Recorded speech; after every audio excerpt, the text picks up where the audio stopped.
안녕하십니까. 고대 아시아 기독교 연구소 소장 김영일 목사입니다. 예수님께서 이 세상에서 사역을 마치시고 승천하신 이후에 예수님의 제자들은 주님의 명령을 따라서 복음을 전파하기 위하여 온 세계로 흩어지게 되집니다. 이때 흩어진 예수님의 제자들은 크게 두 갈래 길로 나아가게 되어지는데, 첫 번째는 이제 노마 쪽으로 가게 되어지지요. 그래서 베드로와 바울과 같은 사람들이 갔던 곳이 노마인데, 그래서 이 노마로 갔던 예수님의 사도들에 의해서 형성된 기독교를 우리는 흔히 서방 기독교라고 그럽니다. 근데 아직도 우리나라 기독교계에는 잘 알려지지 않지만은, 사실 이 당시에 동방으로 갔던 예수님의 제자들도 있었단 말이에요. 그래서 동방에는 로마와 같이 이런 쌍벽을 이루는 나라가 있었는데, 그 나라가 바로 파르티아라고 하는 나라입니다. 근데 이 파르티아는 몇 개 소강국으로 이루어져 있었는데, 오스로에네라고 하는 왕국이 있습니다. 이 오스로에네라고 하는 왕국의 이제 수도가 에데사라고 하는 곳인데, 이 에데사의 왕이었던 아부가르 왕 우까마는 예수님이 살아계셨을 때에 이 한센병에 걸려가지고는 예수님께서 기적을 일으킨다는 소식을 듣고는 자기의 신하를 보내서 예수님을 자기 왕궁으로 초청을 합니다. 그런데 예수님께서는 이제 아부가르 우까마에게 이제 자기는 가지를 못하고 제자를 보내주겠다라고 약속을 하셨다라고 그러지요. 그래서 나중에 예수님이 약속대로 사람을 보내주셨는데, 이 사람이 바로 아다이라고 하는 사람인데, 우리가 또 다른 말로 성경으로 보기에는 다데오라고 하는 사람입니다. 그래서 이 다데오라고 하는 사람이 이제 아부가르 우까마 그 시대에 에데사 지역에서 복음을 전하게 되어지고, 이로 인해서 에데사는 복음 전파에 아주 중요한 동방으로의 복음 전파의 전진기지가 되는 것을 우리가 알 수가 있습니다. 한편 이 에데사에서 한 300마일 정도 떨어진 곳에는 또 다른 소강국 아디아베네라고 하는 곳이 있는데, 이 아디아베네에는 많은 유대인들이 살고 있었습니다. 그래서 예수님의 승천 이후에 기독교인들에 대한 박해가 심해질 때 유대에 있는 사람들이 흩어졌는데, 이때 많은 기독교인들이 이 아디아베네로 이주를 하게 되어집니다. 그래서 이 아디아베네 당시 모노바주스 1세의 아내였던 헬레나 왕비, 이런 사람들은 유대교로 개종한 사람들이었기 때문에 유대인들에 대해서 굉장히 호의적인 사람이었고, 또 요세푸스와 같은 유대 역사가에 의하면은 이제 AD 66년 유대인들의 노마에 대한 반란이 있었을 때 이 팔레스타인 유대인들을 군사적으로 지원하기도 했던 사람들이 바로 이 모노바주스 또는 헬레나 왕비다, 그렇게 전해지고 있습니다. 어쨌든 이런 사람들은 유대교에 대해서 비교적 호의적인 입장을 갖고 있었고, 또 헬레나 왕비 자체도 유대교를 개종한 사람이었기 때문에 비록 기독교인이지만은 아디아베네로 온 유대인들을 잘 맞이해 주었었다 하는 것을 우리가 볼 수 있습니다. 자, 한편 이때 아디아베네의 수도를 이제 아르빌라라고 하는데, 한 5세기 중력, 이때 서방에서는 한 사람이 이단 시비에 휘말리게 되어집니다.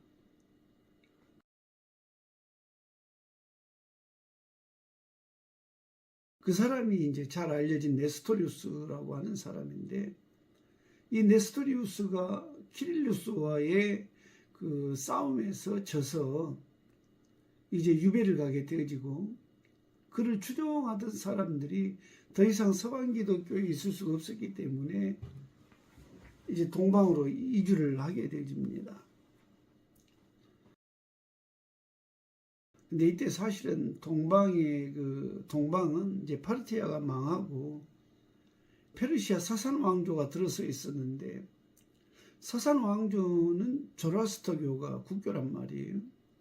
그러다 보니까 이 기독교도들에 대해서 박해가 상당히 심했었습니다. 우리는 흔히 그 로마에서만 있는 기독교 박해에 대해서 얘기를 하지만은, 사실은 이 사산 왕조에서 있었던 기독교인에 대한 박해는 더 심했습니다. 그래서 이런 사산 왕조에서 기독교인에 대한 박해가 있었다가 이제 나중에 네스토리우스 파가 이단으로 정제된 후에 이 페르시아로 들어오면서부터 박해가 좀 약화되는데, 이제 이렇게 해서 박해가 약화되어진 이유는 그 노마와 이 원수지간이란 말입니다. 적이란 말입니다. 이 페르시아가.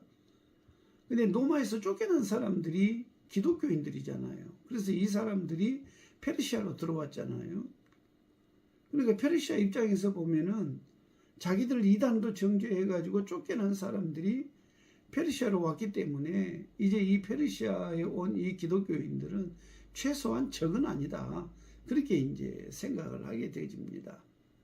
그래서 그 사람들을 받아들이게 되어지고, 뭐 물론 그렇다고 해서 기독교를 갖다 막 크게 대우하거나 그러지는 않습니다.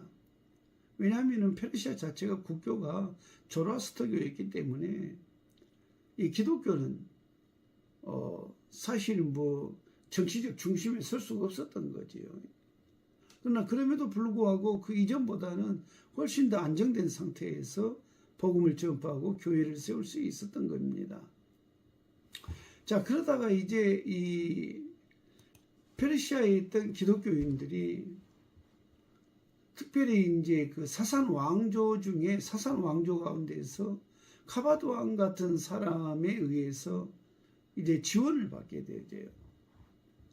이제 이 카바드 왕과 그 네스토리우스파 선교사들 사이에 어떤 모종의 관계에 대해서는 역사에 잘 나와 있습니다만은, 어쨌든 간에 이 카바드 왕의 지원에 의해서 이제 이 기독교도들이 중앙아시아에까지 복음을 전할 수 있게 되집니다.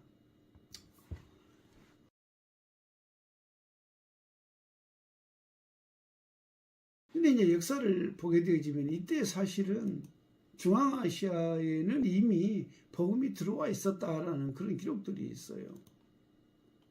자, 어쨌든지 간에 중앙아시아에 들어온 복음은 이제 AD 이제 한 500년경에 이르러서, 사실 그 이전에도 이미 그렇지만은 이 복음이 그 중국에까지 실크로드를 타고 전파되어졌다라고 하는 겁니다.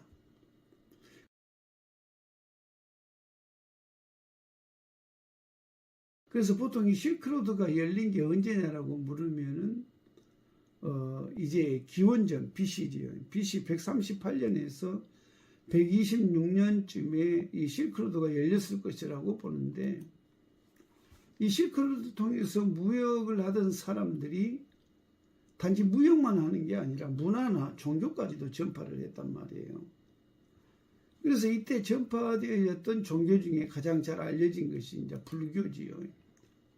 그 다음에 이제 나중에는 이제 페르시아에서는 이렇게 그 조라스터교 뭐 이런 것들이 전파되기 시작을 하게 되어지고, 그래서 이 당시에 많은 사람들이 이제 중앙아시아를 통하여 중국에까지 이제 들어가게 되어집니다. 그래서 이제 중국에서 이제 AD 635년에 당나라 태종이 이제 그 정식으로 기독교 선교사들을 초청을 하게 되어집니다. 그래서 이때 바르 지역에 있던 그 교황청, 그러니까 동방 기독교의 교황청에서 사람을 보내게 되어지는데, 이제 이 사람들이 당나라에 와가지고는 당태종의 보호를 받으면서 이제 그 복음을 전파할 수 있는 기회를 얻게 되어지는 거죠. 그래서 이때 복음이 얼마나 빨리 전파되어졌는지, 사실상 이 당태종의 그 아들이었던 고종때에 가게 되어지면은 이미 이 당나라 전역에 복음이 전파되어졌다라는 것을 우리가 알 수가 있습니다. 그런데 이렇게 당나라에 이제 전파되어진 이 동방 기독교, 이것을 이제 우리가 흔히 뭐라고 얘기를 하냐면 경교다, 그렇게 얘기를 합니다. 그래서 이 경교는 물론 우여곡절을 많이 겪게 되지만은 이 당나라에서 복음을 전파하다가 이제 200~300년 후 그 당나라의 무종 시대에 이르러서 이제 박해를 받게 되집니다.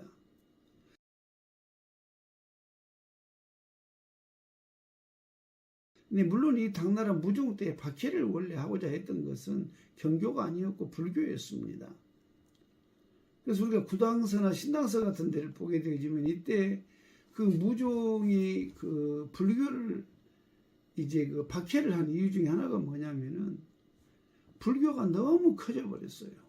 불교가 너무 커지다 보니까 절이 뭐 궁궐보다도 더 커져 버린 겁니다. 막 더 화려하고. 그래서 또 이때 무종 당시에는 나름대로 정체성을 찾으려고 하는 그런 노력들이 일어나면서 원래 당나라의 국교라고 할 만한 종교는 불교가 아니라 도교거든요. 그래서 이 당나라의 그 조정에서 이 불교를 탄압을 하기 시작합니다. 그래서 이렇게 스님들을 갖다가 환속을 시켜버리기도 하고, 또 불교의 재산을 갖다 몰수해버리기도 하고, 뭐 그런 일들을 벌어지는데, 이렇게 이 불교를 탄압을 한 것을 흔히 역사에서 회창법난이라고 합니다. 이 회창법난에 의해서 이제 불교가 뭐 엄청난 박해를 받게 되어지지요. 근데 이렇게 불교가 박해를 받다 보니까 불교만 박해를 받는 게 아니에요. 이게 또 문제가 또 생기는데, 843년에 사실은 어떤 일이 벌어지냐면 만이교가 반란을 일으키게 되어집니다. 또 이제 이렇게 만이교가 반란을 일으키게 되니까 만이교도 진압을 해야만 되게 되어지고, 거기에다가 이제 불교나 만이교가 다 뭐냐면 외래 종교거든요. 그래서 중국에는 사이교다, 삼이교다 이런 표현을 쓰는데, 불교, 만이교, 조로아스터교, 경교, 이걸 이제 사이교라 그래요. 4개의 오랑캐 종교라고 하는 말인데, 이렇게 그 사이교를 갖다가 이제 핍박을 하게 돼요. 전부 다 오랑캐 종교가 아니냐, 전부 다 서역 종교가 아니냐. 그래서 우리 정체성을 유지하기 위해서는 이 서역 종교를 이제 없애버려야 된다. 그래서 이제 도교나 유교 신자들은, 뭐 유교가 관여했다고는 안 합니다만, 도교를 숭상했던 사람들, 특별히 도사 중에 조계진이라고 하는 사람이 있었는데, 이 사람이 무종을 이제 이렇게 자극을 해서 이런 불교나 또는 만이교, 조라스터교, 경교에 대해서 박해를 하도록 그렇게 만듭니다. 근데 이제 그렇게 하다 보니까 이제 어찌 되냐면은 이 사람들이 다 흩어지는 거지요. 그래서 이제 그 박해를 피해서 사람들이 다 어디로 가게 되지냐면은 이제 중국의 그 당나라의 그 외곽지대로 가게 되지는 거예요. 그래서 외곽지대로 가면서 이제 중국에서는 점점 자치를 감춰가게 되어집니다. 근데 이제 사실 이 무종이 그렇게 그 불교라든가 외래 종교를 박해를 하고, 그 뒤에 이제 선종이 왕위에 오르게 되어지는데, 이제 이런 박해를 중단을 하지요. 네, 중단을 하는데, 이 당시에 이제 불교들은 오히려 이제 이 선종은 또 무종과는 반대로 불교 우대 정책을 씁니다. 그래서 불교가 이제 더 번성을 하게 되어져요. 오히려 이제 도교가 박해를 받는 뭐 그런 일들이 벌어지게 되어집니다.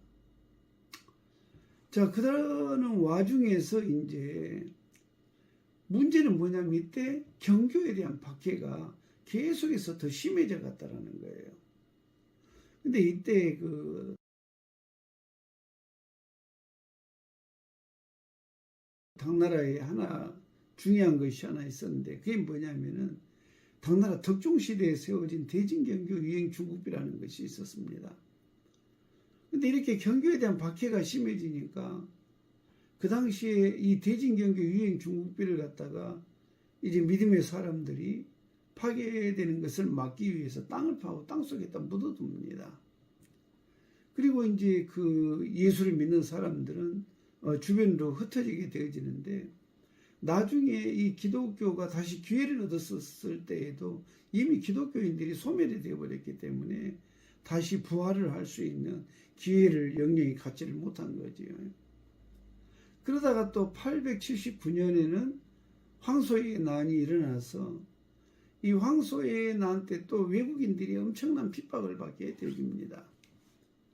그래서 이때 그나마 남아있던 신자들이 거란이나 몽골, 중앙아시아 실크로드 지역으로 도피하는 그런 일들이 벌어졌고 또 많은 경교 신자들은 남아교나 불교와 같은 걸로 이렇게 개종을 하게 되는 살기 위해서 이제 배교를 하는 그런 일들이 벌어졌더라 하는 거.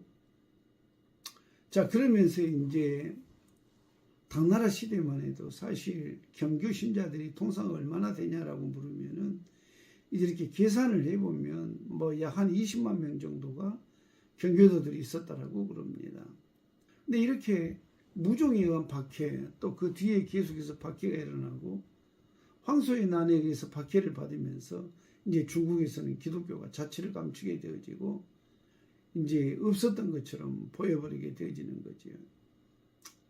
근데 그렇게 했던 이 중국에는 이제 물론 이후에 원나라 시대가 되면은 원나라가 이 경교가 팽팽했었기 때문에 중국에도 많은 어떤 기독교 신자들이 들어왔을 것으로 보기는 합니다만은 어쨌든 기독교가 이제 사라진 것처럼 그렇게 보였던 겁니다.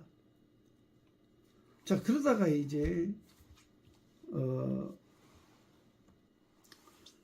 그러다가 이제 1625년 명나라 시대 때 이제 청계 3년입니다만 우연히 시안 지역에서 이제 땅속에 파묻혀 있던 대진경교 유행 중국비가 발견이 되어집니다.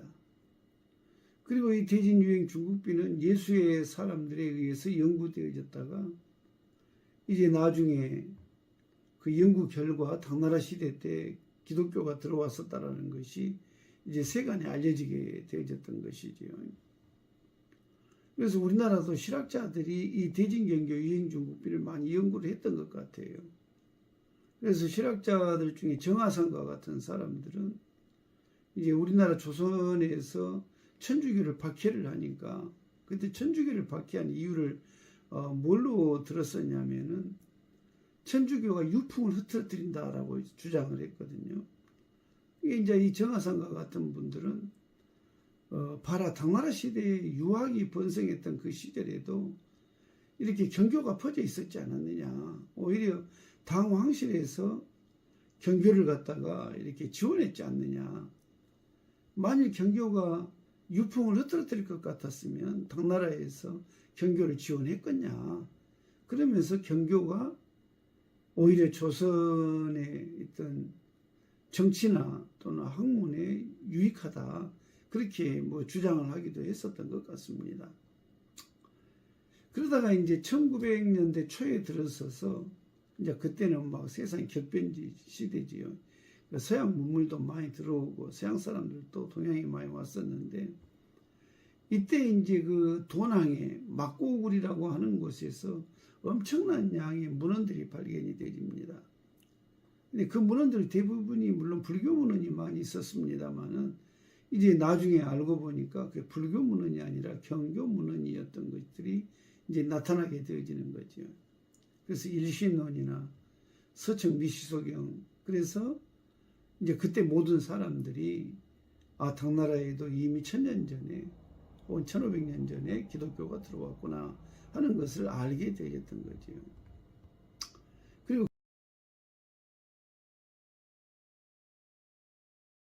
그리고 이제 오늘날 우리나라를 보게 되지면 불국사에서 십자가가 발견되었다.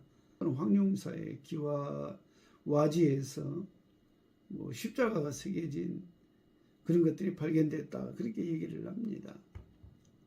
근데 사실 그 당시에 우리나라는 당나라와 아주 밀접한 관계를 맺고 있었습니다.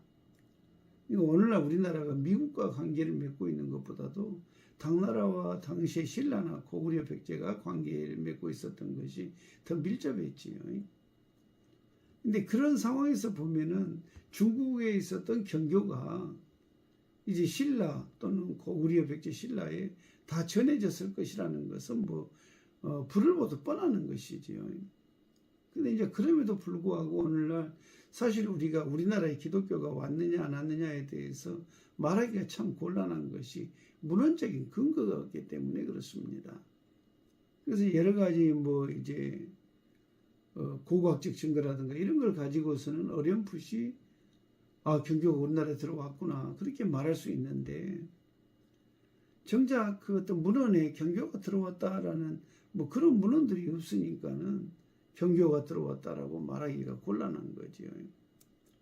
근데 우리가 여기서 한 가지 알아야 될 것이 뭐냐면 비록 경교가 우리나라에 들어왔다라는 그런 문헌적 근거는 찾을 수가 없지만 우리나라의 그 유교, 불교, 도교와 같은 사상적 배경에는 굉장히 경교적인 요소가 많다라고 하는 거예요. 그래서 우리가 비록 경교가 경교로서 드러내지는 못했지만은 아마 들어왔을 것이라고 추론을 합니다. 그리고 들어온 그 경교가 우리 민족의 정신세계에 많은 영향력을 미쳤고 어떤 것들은 이제 그 유교나 또는 불교나 도교 무속으로 이렇게 숨어버렸고 또 그 당시에는 오늘날처럼 이렇게 종교라고 하는 게 자유가 없었단 말이에요. 왕의 명령에 의해서 신앙생활을 할 수도 있었고 할 수 없기도 했단 말입니다. 그러니까 당시에 대세가 아닌 종교를 믿는다는 것은 굉장히 위험한 시도였죠. 그래서 우리나라에 왔던 많은 경교도들이 이제 예수를 믿었지만은 예수를 믿는 표를 내지를 않았고 그러다 보니까 시간이 지나면서 소멸되어져 버렸다. 그렇게 얘기를 합니다.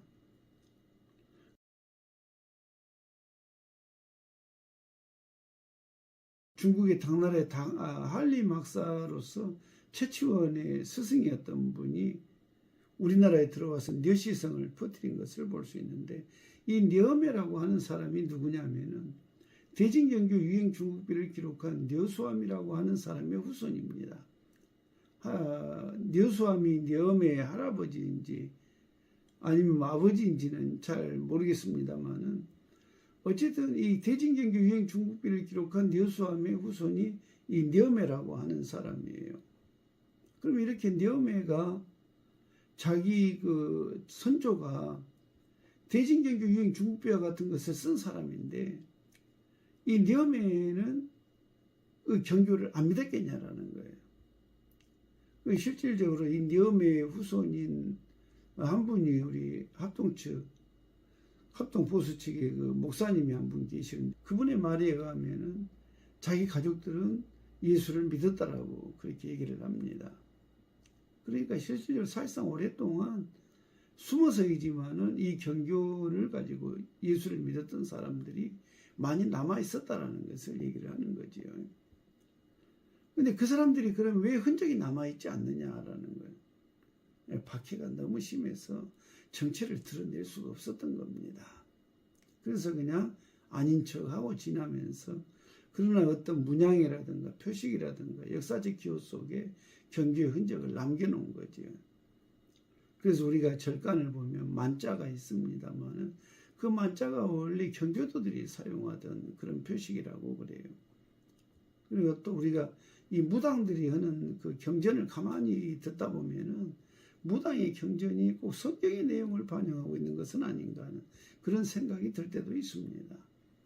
이게 뭐냐면은 경교가 들어왔다는 것이 거의 확실하다라고 하는 거예요.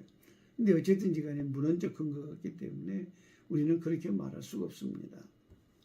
어쨌든 총체적으로 결론을 내린다면은 서방에 기독교가 들어가서 서방 기독교를 형성하고 복음 전파를 통해 땅끝까지 복음이 전파되어진 것과 같이 동방 기독교도 예루살렘에서부터 시작해서 에데사 또는 아디아베네 그리고 페르시아를 거쳐서 중앙아시아, 중국, 심지어 한반도, 일본에까지 비교적 이른 시기에 복음이 전파되어졌다라고 하는 것입니다.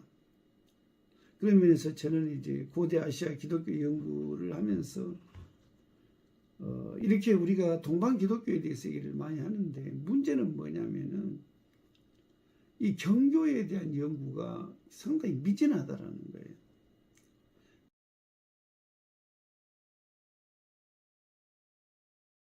물론 이제 경교에 대해 연구한 사람들이 많이 있습니다. 그런데 경교에 대해 연구한 사람들은 그런데 대체로 어떤 내용을 다루냐면은 경교의 전달 과정을 주로 다룹니다. 근데 경교의 전달 과정을 주로 다루지만 신학적인 문제는 별로 다룬 사람이 없어요.